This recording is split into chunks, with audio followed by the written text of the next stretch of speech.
اعوذ باللہ من الشیطان الرجیم بسم اللہ الرحمن الرحیم اللہ یعلم ما تحمل کل انثی، اللہ خوب جانتا ہے کہ ہر مادہ چاہے وہ حیوانات میں سے یا انسانوں میں سے وہ کیا اٹھائے ہوئے ہے، اس کے رحم میں کیا ہے۔ وما تغید الارحام وما تزداد، اور جو سکڑتے ہیں رحم جو ہے وہ سکڑتے بھی ہیں پھیلتے بھی ہیں۔ جب حمل ہوتا ہے، جیسے بچہ بڑھتا ہے تو وہ رحم جو ہے پھیلتا ہے، اور جب وضع حمل ہو جاتا ہے پھر وہ رحم سکڑتا ہے۔ وَكُلُّ شَيْءٍ عِندَهُ بِمِقْدَارٍ، اور ہر چیز اللہ تعالیٰ کے ہاں ایک اندازے کے مطابق ہے، یہ الٹ اپ نہیں ہو رہا ہے، ہر چیز کا ایک قانون اور قاعدہ مقرر ہے۔ عالم الغیب والشہادۃ الکبیر المتعال، وہ جاننے والا ہے پوشیدہ کا بھی اور ظاہر کا بھی، جو سامنے ہے اس کا بھی اور جو چھپا ہوا ہے اس کا بھی۔ الکبیر ہے، بلکہ اللہ کے ناموں میں سے المتکبر بھی ہے، المتکبر، یہ سورہ حشر میں آپ پڑھیں گے۔ اور وہ المتعال ہے، بہت بلندی والا، بلند ہونے والا۔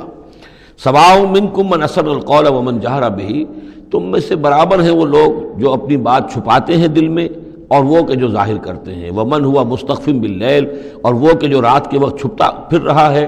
وسارب بالنہار، اور وہ کہ جو دنوں میں گرگریوں میں پھر رہا ہے۔ یعنی اللہ کے علم کے اعتبار سے تمہارا چھپانا، تمہارا عام کرنا، تمہارا چلنا پھرنا، رات کو کہیں سونا، یہ ساری چیزیں اللہ کے برابر ہیں۔ اللہ کے لیے تو ہر وقت آنے واحد میں تم ان کے سامنے موجود ہو۔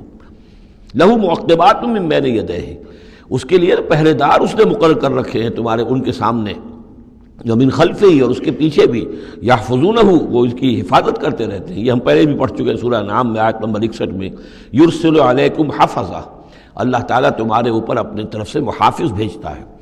گویا کہ باڈی گارڈز اللہ کی طرف سے، جب تک موت کا وقت نہیں آیا ہے فرشتے ہماری حفاظت کر رہے ہیں کہ ابھی ان کا مہلت ہے اور ابھی ان کے امتحان کا وقت ہے، لہذا وہ حفاظت کرتے ہیں۔ لہو معقبات من بین یدیہ، انسانوں کے سامنے بھی، ومن خلفہ، ان کے پیچھے بھی، یحفظونہ، جو اس کی نگہبانی کرتے ہیں، من امر اللہ، اللہ کے حکم سے۔ ان اللہ لا یغیر ما بقوم حتی یغیروا ما بانفسہم، یقیناً اللہ تعالیٰ کسی قوم کے حالات نہیں بدلتا، جو بھی کچھ ہوتا ہے اس قوم کے ساتھ، جب تک کہ وہ نہیں بدل دیتے جو کچھ ان کی جانوں میں ہوتا ہے، جو کہ ان کے دلوں میں ہوتا ہے۔ خدا نے آج تک اس قوم کی حالت نہیں بدلی، نہ ہو جس کو خیال آپ اپنی حالت کے بدلنے کا۔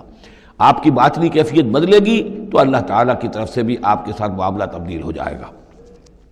وَإِذَا أَرَادَ اللَّهُ بِقَوْمٍ سُوءًا فَلَا مَرَدَّ لَهُ، اور جب اللہ تعالیٰ کسی قوم کے لیے کسی بری شے کا فیصلہ کر لیتا ہے، یعنی سزا کا، عذاب کا، پھر اس کو لوٹانے والا کوئی نہیں ہے۔ وَمَا لَهُم مِّن دُونِهِ مِن وَالٍ، اور نہیں ہے کوئی بھی ان کے لیے اللہ کی طرف سے مددگار اور والی۔ هُوَ الَّذِي يُرِيكُمُ الْبَرْقَ خَوْفًا وَطَمَعًا، وہی ہے جو تمہیں دکھاتا ہے بجلی جب چمکتی ہے، خوف سے بھی اور ڈر سے بھی۔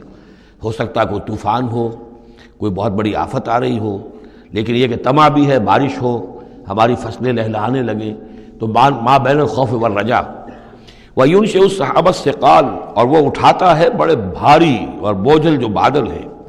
وَيُسَبِّحُ الرَّعْدُ بِحَمْدِهِ، اور رعد جو ہے جب کڑک ہوتی ہے تو وہ بھی در حقیقت اللہ کی تسبیح کر رہی ہوتی ہے اور اللہ کی حمد کر رہی ہوتی ہے۔ وَالْمَلَائِكَةُ مِنْ خِیفَتِهِ، اور اللہ تعالیٰ کے جو فرشتے ہیں وہ بھی اللہ کے ڈر سے اس وقت حمد کرتے ہیں اور اللہ تعالیٰ کی تسبیح کرتے ہیں۔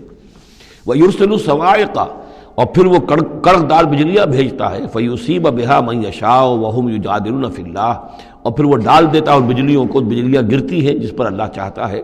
وَهُمْ يُجَادِلُونَ فِي اللَّهِ، حالانکہ وہ اللہ کے بارے میں جھگڑ رہے ہوتے ہیں۔ وَهُوَ شَدِيدُ الْمِحَالِ، اور یقیناً اس کی پکڑ بہت سخت ہے۔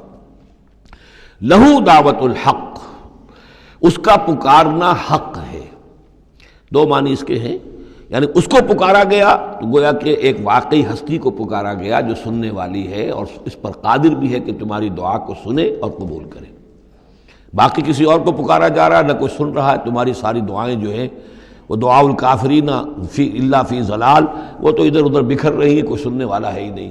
تمہارے من گھڑت قسم کے وہ معبود ہیں، یا فرض کیجئے کہ اگر فرشتوں کو پکار رہے ہو یا اولیاء اللہ کو پکار رہے ہو، نبیوں کو پکار، وہ بھی نہیں سن رہے، تو تمہاری وہ ساری پکاریں جا رہی ہیں بیکار اور ضائع۔ لہو دعوت الحق، ہاں اس کو پکارنا جو ہے وہ حق ہے، اس کو پکارا جائے تو یقیناً اللہ سنتا ہے۔ اور ایک یہ بھی ہے کہ جو وہ پکار رہا ہے، جس بات کی وہ دعوت دے رہا ہے، وہ حق ہے۔ لہو دعوت الحق، وہ دعوت دے رہا ہے کہ میری بندگی کرو، میرے احکام پر چلو۔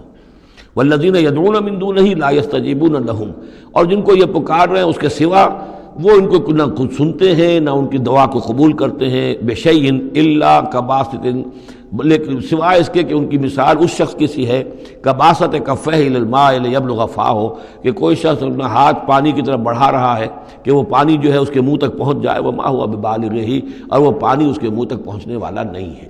جیسے یہ کار عبث ہے، پانی آپ لیں گے چلی میں منہ میں ڈالیں گے، صرف ہاتھ کے بڑھانے سے تو پانی نہیں آ جائے گا، جیسے یہ کار عبث ہے ایسے ہی اللہ کے سوا کسی اور کو پکارنا کار عبث ہے۔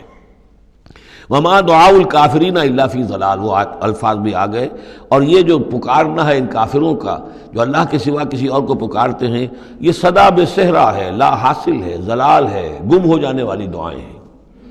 وَلِلَّهِ يَسْجُدُ مَن فِي السَّمَاوَاتِ وَالْأَرْضِ، اللہ ہی کے سامنے سر بسجود ہوتی ہے ہر شے اور ہر کوئی جو آسمانوں میں ہے اور زمین میں ہے، طوعاً وکرہا، آمادگی کے ساتھ بھی اور مجبوراً بھی، وَظِلَالُهُمْ، اور تمام اشیاء کے سائے بھی اسی کے سامنے سجدہ کرتے ہیں، بالغدو والآصال، صبح کے وقت بھی اور شام کے وقت بھی۔